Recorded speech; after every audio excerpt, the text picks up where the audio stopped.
to, sabi nung isang gusto ko dahil, dinidisiplina ko pamangking ko. Pero hindi ka sang-ayon sa ginagawa ko, ba't mo alam na gusto mo? May nakita ka, Gusto mo, ikaw rin disiplinahin ko.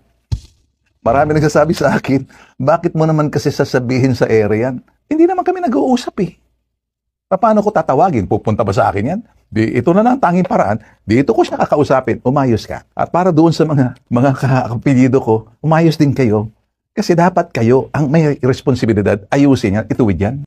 I was expecting for Senator Marcoleta to say, itigil na yung insertion. Last Sunday, September 28, Senator Panfilo Lacson revealed that almost all senators in the 19th Congress inserted at least 100 billion worth of items in the 2025 GAA, citing that he had gathered documents showing that those were individual insertions. Look at the wisdom of this. Why test the integrity of other senators if they ever were involved in budget insertion? Why not put a stop into budget insertion? Pwede bang patigilin mo lang, Senator Marcoleta? Isulong mo, magkaroon ng batas.